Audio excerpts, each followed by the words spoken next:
আফিকা মুখ ভ্যাংচালেন। মনে মনে বললেন, বের হবে কি করে? নাগরকে কেউ সামনে রাখে? নিশ্চয় খাটের তলায় লুকিয়ে রেখেছে। তাই জন্য দরজা খুলতে এত দেরি। আজ তো আমি হাতে নাতে সবাইকে প্রমাণ করেই দেব। হুঁ। সে যদি মাথায় চট করে একটা বুদ্ধি এলো। অব্রর কথাতেই যেন অঢেল কুলু ছড়িয়ে জিভ যে ঠোঁট ভিজিয়ে বলল, আসলে স্যার আসেনি, উনি গাড়ি পাঠিয়েছিলেন। আমি জিজ্ঞেস করলেন কেন? অফিসে কি যেন কাজ পড়েছে, খুবই দরকারি। তাই জন্য স্যার আমাকে ফোন করলেন। বলেন অব্র ভাইয়ের বিয়ের জন্য তো অফিস 3 দিনের ছুটি। আজকে তার শেষ দিন। এখন এই কাজে দৌলতে কাকে ডাকবেন বুঝে উঠছেন না। যেহেতু আমাদের সাথে আত্মীয় সম্পর্ক, তাই বিনা সংকোচে আমাকে ডাকতে পারবেন বলে মনে হলো ওনার। তুই গেছিলি? তোর না মাথা ব্যথা? হ্যাঁ, তোর ভাসুর হওয়ার আগে তো উনি আমার বস, ডাকলে যেতেই হবে। আমি মাথা দুলিয়ে বললেন, এ তো হবেই। তা এলে কখন? উনি কি তোমায় পৌঁছে দিয়ে গিয়েছিলেন? না। তাহলে গাড়ি কিভাবে এলো? মায়ের প্রশ্নে সে যদি বোকা বোকা হাসলো। এমন মনে হচ্ছে যে আদালতে দাঁড়িয়ে হাতে হাত করা, একের পর এক জেরা করেই সবাই। আর তাকে উত্তর দিতে হবে, সাথে প্রমাণও দিতে হতে পারে। কোনো রকম 19-20 হলে লটকে যাবে ফাঁসি দড়িতে।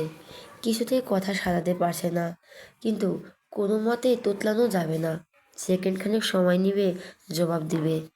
উনি আসেনি, ড্রাইভার দিয়ে পাঠিয়েছেন। তোমার আসার একটু আগেই আমি ফিরেছি। ফ্রেশ হতে গেলাম আর তোমরাও এলে। গাড়ি এখনো এখানে কেন দাঁড়িয়ে সেটাই তো আমি জানি না। হয়তো ড্রাইভার চাচা কোনো কাজে গিয়েছেন। সবটা যুক্তিটা মেনে নিল একমাত্র আফিকা আর তার অব্রবাদে। আফিকা তার স্বভাবগত কারণে মানতে পারলেন না। আর পেছানো বুদ্ধি বলছে শেষদের ঘরেই রুদ্র লুকিয়ে আছে, গেলেই ধরতে পারবে। এদিকে অব্র ভাবছে অন্য কথা। রুদ্র যাওয়ার জন্য ড্রাইভার ছাড়া বেরিয়েছে। খোরশেদ তো শার্ট প্যান্ট পরে অনুষ্ঠানে ঘুরে ঘুরে বেড়ালো। তাহলে সে যদি কি বলছে, কোন ড্রাইভার দিয়ে গেল ওকে? ড্রাইভার তো খোরশেদই। ওর হাত পাকা বলে ও ছাড়া ভাইয়ের গাড়ি কেউ চালায় না, ভাইও চালাতে দেয় না। সে যদি মিথ্যেই বা বলবে কেন? অভ্র গভীর চিন্তায় মগ্ন হলো। তখনই মোনারা বললেন, অভ্র, বাবা ফিরে এসে একটু বিশ্রাম নাও। এই আরিশা, ওকে নিয়ে যা। আরিশা মাথা দুলালো। অভ্র উঠে দাঁড়ালো আরিশার সামনে। সামনে হেঁটে গেল। অভ্র পিছন পিছন পা চালালো বইয়ের। আমির বসা থেকে উঠতে নেয়। হঠাৎই আফিকা উঁচু ব্যস্ত স্বরে বলল, তুই কই যাচ্ছিলি? আমির ভরকালেন খানিক। ঘরে ফ্রেশ হব না? পরে যাবি, দাঁড়া, আমার একটা কথা বলার আছে। এখন আবার কি কথা আপা? ছোট বাচ্চার মতো চেহারা বানালেন আমির। আবেগে সেজুতির দিকে চেয়ে ক্রুদ্ধ হাসলেন। সেজুতির কলিজা ছলাৎ করে উঠল। আজকে বোম ফাটাবেন ফুপি। ঢের বুঝলো সে। আবেগে যেই হা করবেন, আমি ক্লান্ত কণ্ঠে বললেন, আপা, পরে শুনলে কোনো সমস্যা হবে? আমার শরীরটা মেস করছে। গা থেকেও ঘামের গন্ধ পাচ্ছি, একটু গোসল করব। কিছু মনে করো না, হ্যাঁ? আবেগের উত্তর না শুনে আমির উঠে গেলেন। একই রকম অনীহা প্রকাশ সকলের। আবিকা বয়সের দিক থেকে বাড়ির সবার সম্মানের পাত্রী হলো, তার কথা খুব কম মানুষই মন দিয়ে শোনে। সে ভালো কথা বললেও অন্যের কাছে মনে হয় ধমকাচ্ছেন। তাই ছোটরাও এক হাত দূরত্ব মাপে তার থেকে। বড়দের কাছে সে আফিকা খুব একটা সুবিধা করতে পারে না, তাও নয়। আমি যাওয়ার পর যে কজন ছিল একে একে সবাই উঠে গেল। রইল আফিকা আর সেজুতি। আফিকার তাকাতেই সেজুতির দাঁত বার করে হেসে ফেলল। ফুপির বুদ্ধি কাজে লাগছে না বলে হাসি পাচ্ছে ভীষণ। কোনো মতে চেপে রাখা গেল না। আফিকা চোখ পাকিয়ে চেয়ে থাকলেন। ফুসফুস করে ভাবলেন, আমি বাড়ি যাওয়ার আগে তোর কিস্সা ফাঁস করে তবেই যাব। দাঁড়া তুই। আফিকা উঠে গেলেন। সে যদি ভাবলো হয়তো ফিরে সবে বিশ্রাম নেবে। যখন দেখলো তার রুমে যাচ্ছে, সেও পিছে পুষে গেল। দরজা অবধি আসতেই দেখলো আফিকা খাটের তলায় উকি দিচ্ছেন। সে যদি দীর্ঘশ্বাস ফেলে মাথা নাড়ল। ঠিক ধরেছে, ফুপি এমনই করবে। এরপর আফিকা ওয়াশরুমে কান বাঁধলেন। দরজা বন্ধ ভেতর থেকে। পানি পড়ার শব্দ আসছে। জিজ্ঞেস করলেন ভেতরে কে? ওপাশ থেকে সে যদি ছোট মামি বলেন, আপা আমি। আফিকা আর কিছু করবেন, কোথাও তো পেলেন না রুদ্রকে। টেবিলের আনাচে কানাচে উকি ঝুঁকি মেরেছেন, তাও নেই। হঠাৎ আলমারির দিকে চোখ পড়ল, সেদিকে এগোলেন। আলমারি টেনে খুলতেই সে যদি ঠেসে রাখা জামা কাপড় সব হুমড়ি খেয়ে গায়ের উপর পড়ল। অসম্ভব হকচকালে নাভিকা। টান সামলাতে গিয়ে নিজেও ধপাস করে পড়ে গেলেন মেঝেতে। ও মা গো! চিৎকার শুনে সে যদি শব্দ করে হেসে ফেলল। হাসতে হাসতে বসে পড়ল। আবিকা তপ্ত চোখে তাকালো, হাসি চেপে রাখার চেষ্টা করলো একবার, কিন্তু পারল না। হু হু করে বেরিয়ে এলো আবার। দোচ্ছারি মেয়ে, দাঁত দেখাচ্ছিস আমাকে? ধেঙড়ি মেয়ের জামা কাপড় নাকি এরকম থাকে? বেশি গোয়েন্দাগিরি করলে এমনই হয় ফুপি, মানা করেছিলাম। সে যদি হাসতে হাসতে জবাব দিল। আবিকা কটমটে কণ্ঠে বললেন, লেকচার পদে দিস, আগে আমাকে তুল। সে যদি মিটমিটি হেসে হেসে আবিকাকে টেনে তুলল। আবিকা মুখ বেঁকিয়ে হনহন পায়ে বেরিয়ে গেলেন। সে যদি পেট চেপে হাসতে হাসতে শুয়ে পড়ল বিছানায়। ছোট ভাবি নিশ্চয়ই পানির শব্দে কিছু টের পায়নি, নাহলে এতক্ষণে বের হতেন। সে যদি হাঁপ ছাড়ল। ভাগ্যিস আগে ভাগে রুদ্র পালিয়েছিল, নাহলে এতক্ষণে। সে যদি নিজের গলায় হাত দিয়ে ছুরির মতো টান দিল, এতক্ষণে এভাবেই মারা পড়তো সে। এভাবে বসে আছে কেন? কি হয়েছে? রুদ্রের কথা তাকালো সে যদি। এখনো মাথায় হাত। তখন গাড়ির শব্দ পেয়ে সে যদি কিছু না বলেই ছুটে যায়। কৌতূহলে রুদ্র পিছু পিছু আসে। এসে দেখলো সে যদি আহতের মতো মাথায় হাত দিয়ে বসে আছে বারান্দার ফ্লোরে। রুদ্রকে দেখেই যেন সম্বিত ফিরল সেজুতির। ধরপড় করে উঠে দাঁড়ালো। হা হুতাশ করে বলল, সর্বনাশ হয়ে গেল, সর্বনাশ! পালাতে হবে, এক্ষুনি পালাতে হবে। রুদ্র আগামাথায় কিছুই বুঝল না। কাকে পালাতে হবে? আরে আপনাকে? কেন? রুদ্র অবাক কণ্ঠ। বউবার থেকে ফিরে এসেছে সবাই, আর এসে যদি আপনাকে আমাকে একসাথে দেখে নেয়! ইয়াল্লাহ! হঠাৎ কিছু ভেবে সে যদি চোখ বড় বড় করে ফেলল। কোনো কিছু তোয়াক্কা না করে রুদ্র হাত টেনে টুনে নিয়ে এলো নিজের ঘরে। রুদ্র হতভম্ব। আরে কি করছেন? এভাবে কেউ টানে? সে যদি ওসব এক কান নেই। সে পাগলের মতো পোলাপ বকছে, মাথা চেপে ধরে পায়চারি করছে এলোমেলো পায়ে। বিড়বিড় করে বলছে, এখন আমি কি করি? এখন আমি কি করি? রুদ্র বুকের হাত সাথে দুহাত ভাঁজ করে দাঁড়িয়ে। তার এসবে হেলদোল নেই। সে অন্য চিন্তায় ব্যস্ত। খুব করে চাইছে সে যদি আর সে ধরা পড়ুক। এভাবে এক ঘরে দেখে ফেলুক সকলে। ভাববে তারা প্রেম করছিল। তারপর নিশ্চয়ই বাড়ির সকলে তাদের ধরে বেঁধে বিয়ে পড়িয়ে দেবে। এটা তো দারুণ হবে আরও। আলাদা কোনো কষ্টই করতে হলো না। ভাবতে রুদ্র এক্সাইটমেন্ট লাগছে। রুদ্র যত উত্তেজিত সে যদি ততই চিহ্নিত। ভয়ে ঢোকও গিলল কয়েকটা। দৌড়ে দৌড়ে লুকানোর জায়গা খুঁজলো। রুদ্র চুপচাপ দাঁড়িয়ে দেখছে ওর কাণ্ড। হঠাৎ সে যদি আত্মনাদ করে বলো, এ কি, আপনি দাঁড়িয়ে আছেন কেন? কোথাও লুকান। রুদ্র অবধ বালকের মতো জিজ্ঞেস করলো, কোথায় লুকাবো? কোথায় লুকাবেন? হ্যাঁ, খাটের তলায়। হ্যাঁ, ওখানেই লুকান। রুদ্রের চোখ বেরিয়ে এলো। ভ্যাবাচ্যাকা খেয়ে বলো, হোয়াট? আমি খাটের তলায় লুকাবো? হ্যাঁ, সমস্যা কি? ছোটবেলায় লুকোচুরি খেলার সময় লুকাননি? এখন সেভাবে লুকাবেন? রুদ্র ভাব দেখিয়ে বলল, এসব লুকোচুরি টুকোচুরি আমি খেলি না কখনো। কোনো ব্যাপার না স্যার, আপনি এই বড়বেলায় লুকোচুরি খেলবেন? যান না। রুদ্র তীব্র বিরোধিতা নিয়ে বলল, অসম্ভব, আমি পারবো না। আমি রুদ্র রোশন চৌধুরী। আমার একটা ইমেজ আছে, আমি কিনা খাটের তলায়? No never. সে যদি কপাল চাপড়ে বলল, উফ উফ, এই লোক! ওর মধ্যে রুদ্র দিকে তাকালো। হাত নেড়ে নেড়ে শান্তভাবে বলল, দেখুন, আপাতত জাস্ট 5 মিনিটের জন্য ভুলে যান যে আপনি রুদ্র রোশন চৌধুরী। ভাবুন, আপনি একটা চোর। চুরি করতে এসে ধরা পড়ার ভয়ে কি আপনি লুকাতেন না? তাহলে এখন সেভাবেই লুকান, সিম্পল। সে যদি যত সহজে বলল সিম্পল, অতটা সিম্পল রুদ্রর মনে হয়নি। সে মাথা নেড়ে বলল, নো ওয়ে। সে যদি ব্যস্ত কণ্ঠে হাত জোর করে বলল, আমি আপনার কাছে হাত জোর করছি, এই আপনার পায়ে পড়। তারপর মাথা তুলে বলল, এ কি, আমি আপনার পা ধরতে আসলাম আর আপনি আমায় আটকালেন না? রুদ্র সোজা সাপটা জবাব, আটকাবো কেন? আপনি আমার ছোট, ধরতেই পারেন। সে যদি মেজাজ মুহূর্তেই চটে গেল। সোজা হয়ে বলো, আপনি একটা জাতা। আপনিও। উহ, আপনার সাথে কথা বলাই বেকার। আপনার সাথে কথা বলা আস্ত একটা চাকরি। সে যদি চকিতে তাকালো। রুদ্র ভুরু নাচালো। আপনি আমার কথা আমাকে ফেরত দিচ্ছেন? আমি কারো ধার ধারি না। উফ! সে যদি বিরক্ত হলো। মাথা চুলকালো। কি করবে এখন? ওয়াশরুমে লুকালে সেভ হবে না। বাড়িতে ঢুকে সবাই ফ্রেশ হয়ে হাতে 3 ওয়াশরুমে ঝাঁপিয়ে পড়লো। আলমারিও হবে না। সন্ধ্যা জামা কাপড় আছে ওখানে। নিশ্চয়ই এগুলো বের করতে আসবে। একমাত্র খাটের তলাটা উপযুক্ত ছিল। অথচ সেখানেও রুদ্র আপত্তি। সে যদি চিন্তায় নখ কামড়াচ্ছে। রুদ্র সেই পুরনো দিনের মতো মুখ বিকৃতি করে বলল, ইয়াক। চট করে সে যদি হাত লুকিয়ে ফেলল পেছনে। অমনি কলিং বেল বাজল। সেজুতির বুক ছ্যাদ করে উঠল। রুদ্রের মুখে সোনা রোদ্দুর।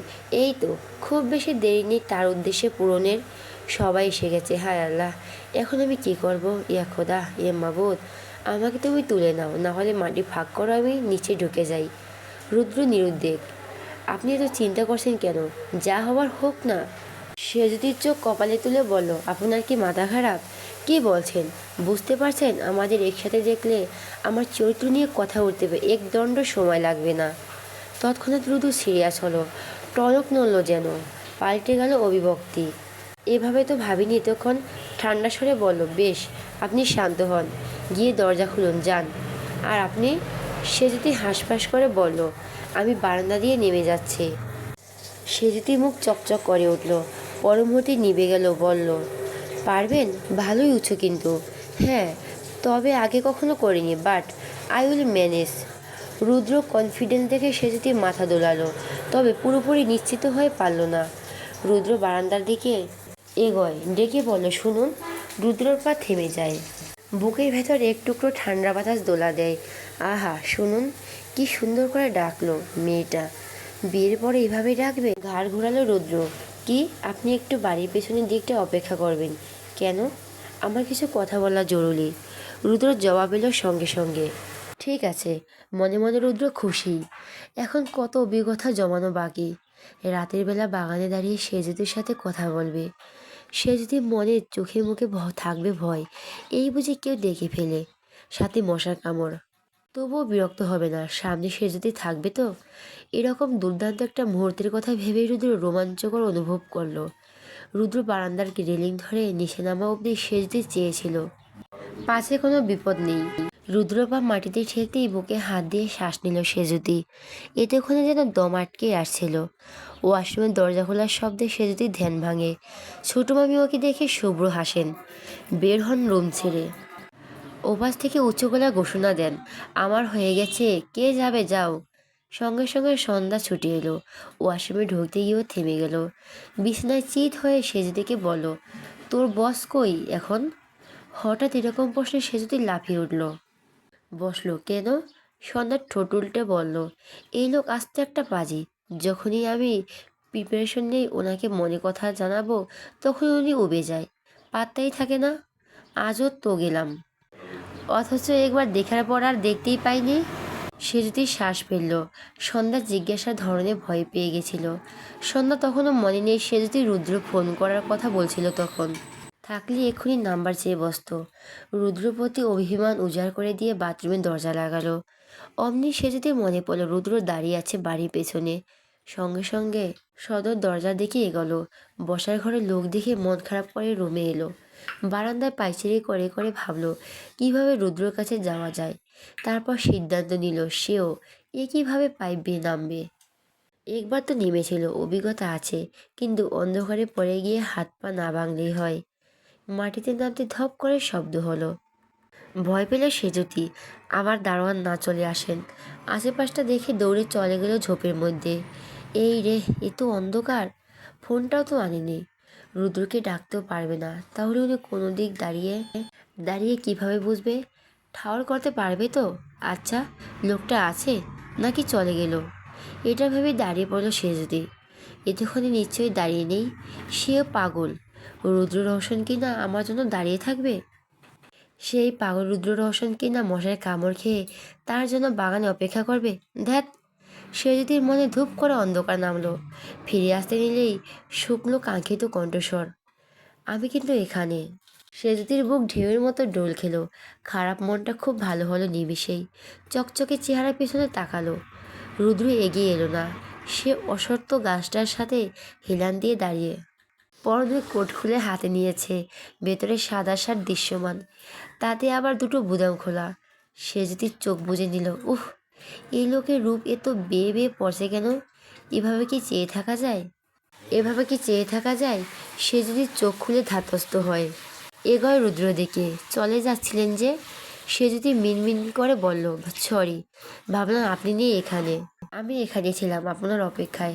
আপনার অপেক্ষায়? আহ, কথাটা কি মধু শোনালেন। আমার অপেক্ষায় ছিলেন উনি? সে যদি নিষ্পলক চোখে কতক্ষণ চেয়ে রইল হিসাব নেই। রুদ্র এরকমই তাকিয়ে এই দৃষ্টিতে লক্ষ্য ভাষা লুকিয়ে। একজন যেন অপরজনকে বুঝে নিতে বলছে।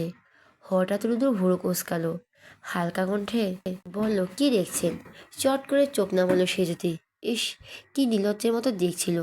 কি ভাববেন উনি? রুদ্র মিটিমিটি হাসলো। দারুণ মজা লেগেছে। ইচ্ছে করে তো লজ্জা দিল। বাড়ির সব ঠিকঠাক? সে যদি এবার আর তাকায় না, ছোট করে বলে, কি যেন বলবেন বলছিলেন? হুম, হ্যাঁ। লজ্জা হলে সিরিয়াস হলো সে যদি। চোখ ওঠালো নিচ থেকে। কোনো রকম ভনিতা ছাড়াই বলো, আমি যদি আপনার মায়ের দায়িত্ব নিতে চাই দেবেন? রুদ্র এই কথা আশা করেনি। ভেবেছিল সে যদি অন্য কিছু বলবে হয়তো। বিস্মিত ভাব আকাশচুম্বী হলো তাই। চোখ ছোট করে বলল, দায়িত্ব? কীরকম? আমি চাইছি আমি ওনাকে সময় দেব, ওনার দেখভাল করব যতটুকু পারি আর কি। এতে যদি একটু কিছু উপকার হয় আপনার, এমনও তো হতে পারে উনি সুস্থ হলেন। রুদ্র হতাশ কণ্ঠে বলল, আপনি পারবেন না? আমি কিন্তু গ্যারান্টি দিচ্ছি না। বলছি আমি চাইছি ওনার সাথে একটু সময় কাটাতে। এতে আপনার তো কোনো লাভ নেই সে যদি। ওই সময়টা নষ্ট হবে। হোক। জীবনে অনেক সময় নষ্ট করছি, এখন হয় একটা ভালো কাজ করব। আপনার সব কথা শুনে আমার কেন যেন মনে হলো এর পেছনে কোনো না কোনো রহস্য আছে, যা শুধুমাত্র আপনার মাই জানেন। একটু চেষ্টার বদলে সেসব উদ্ধার করতে পারি কি না। এরকম আমার নিজেরও অনেকবার মনে হয়েছে। যে গল্প আমি আপনাকে শোনালাম তার প্রতিটি আনাচে কানাচে রহস্যের জাল বোনা হয়তো। কারণ আমি আজও জানি না বাবা আর মায়ের মধ্যে কিসের এত অশান্তি। বাবার লাশ কোথায়? মা সেদিন কোথায় গিয়েছিল? কোন ফ্লাইটে আগুন দিল? আমাকে হাহাকার করে ডাকছিল। সেই অপরিচিত লোকটাই বা কে ছিলেন? কে উনি? আমাকে আটকে রেখেছিলেন গাড়িতে। এইসব প্রশ্নের উত্তর আমার অজানা, কিন্তু আমি চেষ্টা করার তার কুল পাইনি। এত ক্ষমতা দিও না। আমারও মনে হয়েছে মা হয়তো কিছু জানবেন, যেটা একমাত্র তার সুস্থতা জানাই সম্ভব। আর এই জীবনে তার সুস্থ হওয়া কে জানে, হয়তো অসম্ভব। আমার কি সেই অসম্ভবকে সম্ভব করার চেষ্টাটুকুনও করতে পারি না? পারি তো। হঠাৎ আমার মাকে নিয়ে কেন পড়লেন? রুদ্রর স্বর নরম। সে যদি বলল, কেন? আপনি বুঝি আপনার মাকে একটু হলেও সুস্থ দেখতে চান না? চাই। পৃথিবীতে আমার কাছে সব থেকে দামি আমার মা, তাকে চাইব না? কিন্তু সাথে আপনার বোঝা বাড়ুক, এটাও চাই না আমি। সে যদি মৃদু হাসলো। বোঝা? মায়েরা কখনো সন্তানের কাছে বোঝা হয়? রুদ্র অবাক চোখে তাকালো। সে যদি বলল, আপনার মা তো আমার মায়ের মতোই। আমি ওনার মেয়ের মতো হয়েই না হয় ওনার কাছে যাব। আপনি আর আপত্তি করবেন না? একটু না হয় এই বাচাল মেয়েটার উপর ভরসা করলেন। রুদ্র ঠোঁট কামড়ে ভাবল। রুদ্র ঠোঁট কামড়ে ভাবল ফোঁস করে একটা নিঃশ্বাস ফেলে বলল, ওকে। এটাই বলতে চেয়েছিলেন? হ্যাঁ। এটা ফোনেও বলা হচ্ছে যে, অথবা অফিসে। ফোনে আমি এত গুছিয়ে আপনাকে বোঝাতে পারতাম না, কারণ বাড়িতে লোক গিজগিজ করছে। সবাই চলে যাওয়ার জন্য অপেক্ষা করলে দেরি হয়ে যেত। আর অফিসে, বাপরে, ওখানে আপনাকে কিছু বলা যায়? কিছু বলতে গেলে তো ঝগড়ার জন্য তেড়ে আসেন। রুদ্র নিজের দিক আঙ্গুল তাক করে বলল, আমি তেড়ে আসি? হুঁশ আসতেই জিভ কাটলো সে যদি। মুখ ফসকে বেরিয়ে গেছে কথাটা। না মানে ইয়ে। আর ইয়ে মানে করতে হবে না, আপনি নিজেই ঝগড়া করেন কোমর বেঁধে। আর বলছেন আমাকে? সে যদি মৃদুতেতে বলল, মোটেই আমি কোমর বেঁধে ঝগড়া করি না, ওটা আপনার কাজ। আপনি বললেই হলো। আমি কি আমাকে চিনি না? আমার থেকে কম? কারণ আমি আগেই জন্মেছি, সেই হিসেবে আপনার থেকে অনেকগুলো বছর ধরে আমি এগিয়ে। সে যদি নাক মুখ কুঁচকে বলো, এটা কেমন লজিক? এটা রুদ্র রহস্যের লজিক। খণ্ডানোর সাধ্য আছে আপনার? অবশ্যই আছে। করুন দেখি। ব্যাস, আবার লেগে গেল ঝগড়া। এই দুজনের ভেতরে ভেতরে প্রেম যে উতলে পড়বে কে বলবে। ঠোকরাঠুকরিতে কেউ কাউকে ছাড় দিচ্ছে না। দুজনই তর্কে সেরা। রাতের বেলা অন্ধকারে দাঁড়িয়ে প্রেম প্রেম পাওয়ার বদলে বিতর্ক প্রতিযোগিতায় বেল বাজালো। এদের দ্বারা প্রেম? এ মুশকিলই নেই, না মুশকিল হ্যাঁ। আরিশা রুমে জমজমাট আড্ডা বসেছে। রূপসারি মেয়ে আয়াত সন্ধ্যা পর থেকে রয়েছে সেখানে। সে যদিকে কেউ ডাকেনি। সে বারান্দা টপকে নামার আগে বুদ্ধিমতীর মতো এক কাজও করেছে। রূপসাকে ডেকে বলছে, আমার মাথা ব্যথা, আমি রেস্ট নেব, কেউ যেন না ডাকে। রুমের লাইটও জ্বালাবি না। তার কেউ তাকে খুঁজলো না, এ কথায় বিরক্ত করলো না। আরিশা বেশ কবার গিয়েছিল ওর রুমে, দেখলো বিছানার ওপর কম্বল মুড়ি দিয়ে সেজুতি শুয়ে। এটাও সেজুতি আরেকটি বুদ্ধিমত্তা। আরিশা তাই আর জাগায়নি ওকে, ভাবলো অসুস্থ যখন ঘুমাক। একইভাবে মোনারাও গেছিলেন। কড়া করে 1 কাপ আদা চা নিয়ে সেজুতির মাথার কাছে টেবিলের উপর চাটা রেখে দুবার ডাকলেন। মেয়ে সাড়াই দেয়নি। লাইট জ্বালালে হয়তো বুঝতেন ওটাও তো তার মেয়ে কিনা। মাইগ্রেনের ব্যথা উঠলে সেজুতি ঘড়ির ব্যাটারি অবধি ঘুরে রাখে যাতে আওয়াজ না হয়, আর লাইট জ্বালানো তো তেলে বেগুনে জ্বলে ওঠে। মুনারা যখন দেখলেন সেজুতি উঠছে না, তখন গভীর ঘুমে আচ্ছন্ন চায়ের কাপ নিয়ে ভেতরে এলেন। আবার কারো মাথাতেই আসেনি যে আদৌ মেয়েটা এই রাত ভিতরে ঘরের বাইরে থাকবে, যাওয়ার আগে কোলবালিশটাকে শুয়ে রাখবে কম্বলের তলায়। তাও আবার এমন একজনের সাথে থাকবে যে কিনা ওর 2 চোখের বিষ। সামনের সুন্দরী শালিকারা এক একজন রসিকে রসিকে দুষ্টুমিতে মেতে। অভ্র ওপর ওপর হেসে তাল মেলালো, বারবার দেওয়াল ঘুরে দেখছে। এরা কি ঘুমাতে দেবে না? এদের কি ক্লান্ত লাগছে না? আয়েশের সাথে একটু একান্তে কথা বলা খুব দরকার। এ তো ভিড়ও অভ্র ভীষণভাবে সেজদিকে মিস করছে। আয়েশার পর সেজদির সাথেই তার গলায় গলায় ভাব। এখন তার এই খেজুরি আলাপে তার মনও নেই, কানও নেই। অন্য সময় হলে খুশি হতো, এখন পারছে না। বইয়ের অতিরিক্ত ক্ষেপে থাকায় তার কারণ। ইস, সেজুতিটা থাকলে দারুণ হতো। অভ্র ওকে কানে কানে শিখিয়ে দিত, আর সে অনুযায়ী সবাইকে নিয়ে ঘর থেকে চলে যেত। এখন আর কি, বসে থাকি, দেখে এদের গল্প কখন শেষ হয়। অভ্র গালে হাত দিয়ে আরিশার দিক তাকালো। সে দিব্যি গল্পে ব্যস্ত। সন্ধ্যা আর আয়াত বসেছে সে কাছাকাছি, হয় একদম গালগপ্প উতলে পড়ছে। অভ্র অভিমান হলো, এই 3 দিনে আরিশা তার সাথে পরিজন ছাড়া একটা কথাও বলেনি। অথচ দেখছো, কথা যেন ঝর্ণার মতো কলকলিয়ে ঝরছে এখন। মুনারা এসে সবার সাথে চায়ের কাপ দিল। এর মধ্যে আড্ডায় যেন দ্বিগুণ জমলো এতে। আরেক দফা আড্ডা চলছে বসার ঘরে, ওটা আবার বড়দের, বাচ্চারা নট অ্যালাউড। মুনারে একবার সবার জন্য চা বানালেন। তার একটু একটু মন খারাপও লাগছে। ছোট মেয়েটা সকাল থেকে মাথা ব্যথা দাপাচ্ছে। আহারে। অভ্র চায়ের কাপে চুমুক দিল ভাবুক ভঙ্গিতে। এমনি জিভাটা স্যাঁত করে উঠল। আহ বলে চেঁচিয়ে ফেল। চিৎকারটা অনিচ্ছাকৃত, মুখ ফসকে বেরিয়েছে। সবাই যখন একযোগে তাকালো, অভ্র লজ্জা পেল ভীষণ। পুরুষ মানুষ হয়ে কিনা চায়ের ছ্যাঁতে চিৎকার করলো। ছি, মানিজ্য ধুয়ে গেল। সন্ধ্যা জিজ্ঞেস করলো, কি হয়েছে ভাইয়া? কিছু না, কিছু না। অভ্র অপ্রস্তুত হাসলো। রূপসার দাঁত কেলিয়ে বলো, ভাইয়ার মনে হয় জিব্বা পুড়েছে। গরম চা খাওয়ার অভ্যেস নেই নাকি? বললেই পারতেন ভাইয়া, এতগুলো শালি মিলে ফু দিয়ে ঠান্ডা করে দিতাম। 3 জন সমন্বয়ে হেসে লুটোপুটি খেলো। আয়াত হাসলো নিঃশব্দে। অভ্র জোর করে হেসে আর চোখে আরিশাকে দেখলো। আরিশা হাসছে না। তার চেহারা অভিব্যক্তটা ঠিক চওড়া করা যাচ্ছে না। হঠাৎ উঠে এসে অভ্র পাশে বসলো সে। চুপচাপ ওর হাত থেকে কাপ নিয়ে আস্তে আস্তে ফু দিতে লাগলো চায়ের মধ্যে। অভ্র আসলে এত গরম চা খাওয়ার অভ্যেস নেই, চিন্তার চোটে খেয়াল করেনি। তখন চা তো এত খাওয়াই না, কফি খাই বেশি। শাশুড়ি দিলেন বলে নিল। বোঝেনি এত গরম হবে, মাথায় কোনো চিন্তা থাকলে ওসব খেয়াল থাকে। আয়েশার কাণ্ড দেখে অভ্র অবাক হয়েছে প্রথমে, পরে মুচকি এসে বাকিদের দিক তাকিয়ে ভুরু উচালো। সবাই মিটে মিটে হাসছে। সন্ধ্যা বলেই বসলো, তাও রোমান্টিক। পাশে যে বড় ভাই বসে সে খেয়াল নেই। কথা শেষ করা মাত্র আয়াত মাথায় থাপ্পড় মারল। সন্ধ্যা কাঁদো কাঁদো মুখ করে মাথা ডলল। আয়েশা ওসবে মন নেই। রেস্টুরেন্টে যখন তার কফি খেত, সে গরম গরম চুমুক দিয়ে 2 মিনিটে সাবার করতো। অথচ অভ্র হালকা ঠান্ডা করে খেত, তখন সে ফুয়ে ফুয়েই দিত। ঠিক এইভাবে এখন রাগ করে আসে তো কি, ভালোবাসা তো আর কমেনি। অসত্য গাছের ডালে একটা পেঁচা এসে বসলো মাত্র। গোল গোল চোখে সে গাছের নিচে দাঁড়ালো, মানবেরটিকে দেখছে। রুদ্র সেতুতির কথা আজ ফুরাবার নয়। কি নিয়ে তো কথা বলছে কে জানে। হঠাৎ মেঘ গুড়গুড় করে ডাকলো। জোরালো বাতাস শুরু হয় দেখে রুদ্র চারপাশে তাকিয়ে বলল, আপনার বাসায় ফেরা উচিত। সেজদি যেন হুঁশে এলো। পাক্কা 2 ঘন্টা হবে এখানে এলো, কেউ আবার খোঁজেনি তো? কিংবা তার কোলবালিশটা ধরা পারল কি? মাথা দুলিয়ে চলে আসার আগে শেষবার রুদ্র চোখের দিক তাকালো। ব্যাস, স্পষ্ট নিজের সর্বনাশ দেখলো ওখানেই। ওই যে একটা কবিতা আছে না, পৌষ শেষের আলোয় রাঙা সেদিন চৈত্রি মাস, তোমার চোখে দেখেছিলাম আমার সর্বনাশ। সে যদি মনে মনে আওড়ালো 2 লাইন। ঠিক ওই শব্দগুলি অনুভব হচ্ছে এখন।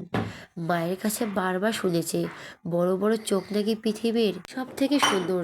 মা প্রায় তার চোখ দেখে কথাগুলো বলতো, অথচ ইদানিং এরকম সেরকম মনে হয় না। মনে হয় রুদ্র ছোট ছোট চোখেই যেন ধরিত্রীর সব থেকে সুন্দর বস্তু। তার উপর বাদামি মানি দুটি ঘোর লাগাতেই যথেষ্ট। কি হলো? সে যদি সম্বিত ফিরল, নড়ে উঠে বলো, হুহ, বাড়ি যাবে না? সে যদি চোখ নামিয়ে বলো, যাবো তো। যান তবে, আমাকে যেতে হবে।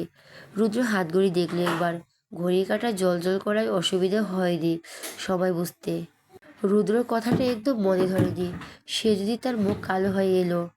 রুদ্রা পাষণ্ডের মতো যেতে বলতে পারলো, আর একটু থাকতে বললে কি হতো এমন?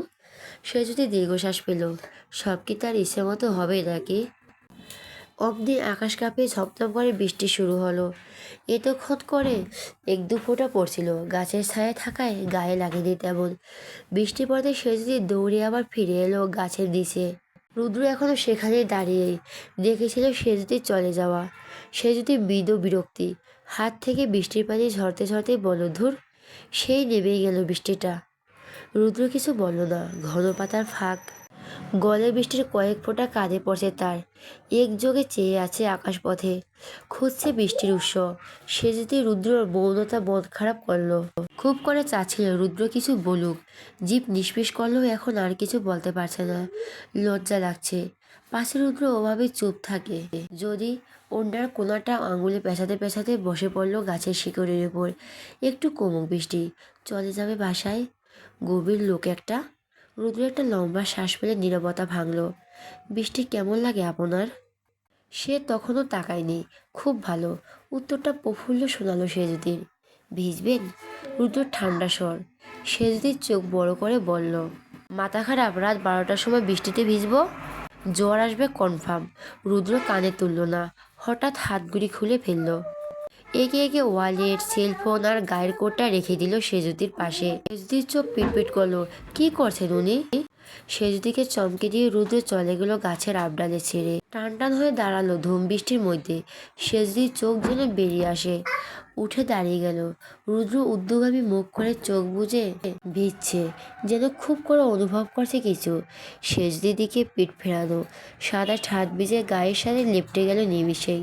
চওড়া পিঠ দৃশ্যমান হলো। সেজদি কিছু বলতে গিয়েও থেমে গেল। শুকনো ঢোক গেল। পরমুহূর্তে ক্ষীণ কণ্ঠে বলল, ভিজছেন কেন? সত্যিই জ্বর হবে। এখনকার বৃষ্টি ভালো নয়। রুদ্র ভ্রূক্ষেপহীন। কথাটা শুনল কিনা বুঝতে পেরে না সুজুতি। উত্তরই তো দিল না। পকেটে দুহাত গুজে কি সুন্দর ভিজছে লোকটা। সেজুতিরও একটু একটু ভিজতে মন চাচ্ছে এখন, কিন্তু নামছে না। জড়তা, ভয়, লজ্জায় আড়ষ্ট সে।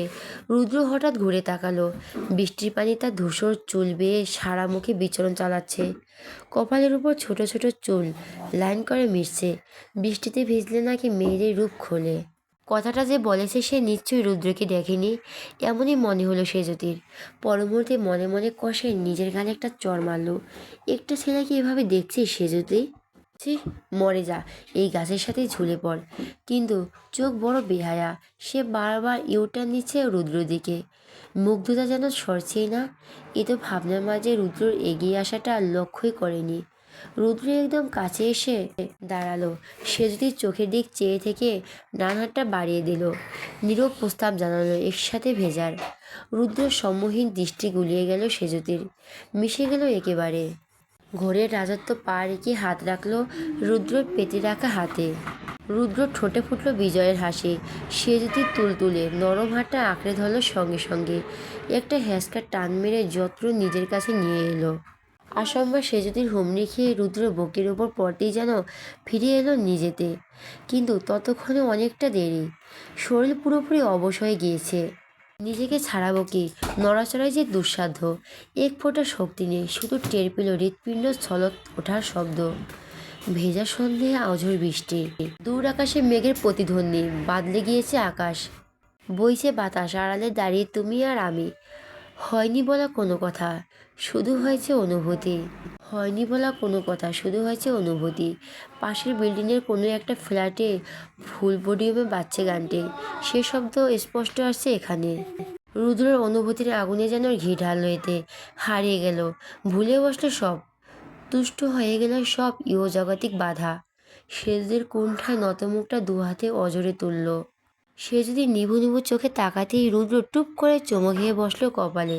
সে যদি চোখ বুজে ফেলল, রুদ্র যেন সারারা পেল। পরপর আরো দুটো চুমু খেলো ওর বন্ধ চোখের পাতায়। সে যদি হাত পা থরথর করে কাঁপছে। রুদ্রের এত সান্নিধ্য সহ্য হচ্ছে না, অদ্ভুত অনুভূতি করা নাড়ছে মনে। তখন একটু দূরে বাজ পড়ল একটা, প্রবল বজ্রপাতের শব্দে পায়ের নিচের মাটিটাও কাঁপুনিয়ে দিল যেন। সে যদি ভয় পেয়ে তড়িৎ গতিতে আষ্টে পিষ্টে ঝাপটে ধরল রুদ্রকে। রুদ্র প্রথম চমকেছে, সে যদি কাছে আসায় অবাকও হয়েছে, কিন্তু সুযোগ হাতছাড়া করেনি। অত বোকা নাকি সে? বিস্তর হেসে নিজেও হাতের বাঁধন শক্ত করলো। সে যদি কি একদম আটকে রাখলো বুকের মধ্যে ঢিপ ঢিপ ঢিপ ঢিপ শব্দটা জানান দিল। 15 ঘন্টা বেজে গেল রুদ্র। এ বর্ষণ যেন তারই আগাম বার্তা দিল। তোমায় ঝোপের আড়াল থেকে ব্যাঙ ডাকার শব্দ কিংবা মাথার উপর মেঘের গুরুগম্ভীর আওয়াজ, কোনো কিছুই দুজনের কর্ণকুহল হচ্ছে না। তারা ভিজছে, দেহ উজাড় করছে বৃষ্টিকে। আর মন, মন তো কবেই হারালো, দিয়ে বসলো অপর পাশের মানুষটিকে। অব্র ওয়াশরুম থেকে বের হলো কেবল, রুমের আড্ডাখানা শেষ হয়েছে অনেকক্ষণ, কিন্তু অব্রর লাভের লাভ হয়নি। সবাই যখন বের হতে যায় ওদের সাথে সাথে আরিশাও বেরিয়ে গেছিল। পেছনে আহত অব্রকে পাত্তাই দেয়নি।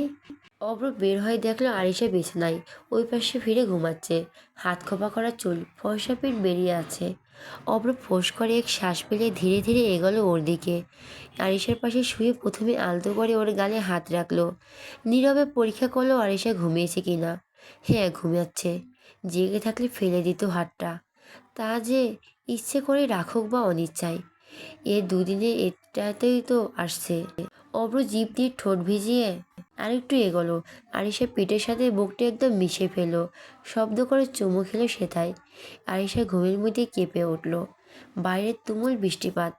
অব্রের ভেতরে পুরুষত্বটা যেন এক ডাকি জেগে ওঠে। ধীরে ধীরে ঠোঁট ডোবায় আরিশার পুরো গলায়, গভীর চুমোতে ভরিয়ে দিতে থাকে। শাড়ির ফাঁক থেকে চেপে ধরে ওর মেদহীন উদর। একটা সময় আরিশাকে নিজের দিকে ঘোরাতে দেখলো আরিশা চোখ খিচে বুঝে আছে। মেয়ে তার মানে জেগেছিল। এতক্ষণ যখন কিছু বলেনি, তার মানে এখনও বলবে না। গ্রিন সিগন্যাল পেয়ে অব্র আরিশার ঠোঁট আঁকড়ে ধরতে যাবে, আরিশা চট করে সরিয়ে নিল মুখটা। আরিশা একটা প্রবল ধাক্কায় একদম ছিটকে খাট থেকে মেঝেতে গিয়ে পড়ল। অব্র হতভম্ব হয়ে তাকালো। আরিশা উঠে বসে রেগে মেগে বলল, সমস্যা কি তোমার? ছুলে কেন আমায়? অব্র অমনভাবে বসে থেকে জবাব দিল, নিজের বউকে ছুতেও পারবো না? না, পারবে না। সেদিন কি বললাম মনে নেই? অব্র দীর্ঘশ্বাস ফেলে বলো, আরও এমন কেন করছো? আমি জানি তুমি আমায় ভালোবাসো, মানছি আমার ভুল হয়েছে, তাই বলে এরকম দূরত্বর কি মানে? এই রাতগুলোর জন্য আমরা কত অপেক্ষা করছি, আর তুমি? এর থেকে আমার কটা কিল ঘুষি মারলেও তো হয়। আয়েশা ফুঁসে ওঠে, একদম চুপ থাকো। কিসের ভালোবাসা? আমি তোমাকে ভালোবাসি না। এটা তুমি মানো? মানলে ওই দিন কথাগুলো আমায় বলতে পারতে। সারাটা রাত কেঁদেছি আমি। আর কিসের ভুল? এখন আমায় ছুতে না পেরে তোমার মনে হলো যে তোমার ভুল হয়েছে। কই, এর আগে তো স্বীকার করলে না। আমি তো সুযোগই পা আরিশে আটকে দিয়ে মাঝপথে। তোমার কোনো কথাতেই আমি ভুলছি না অব্র। ভুল যখন তোমার, মাসুলটা তোমারই দাও। আর সেটা এভাবেই, একদম আমার কাছেও আসবে না। মানা করছি তো। নাকি কন্ট্রোল নেই নিজের ওপর? আমাকে দেখি এমন হচ্ছে নাকি, যে কোনো মেয়ের সাথে থাকতেই এরকম করতে?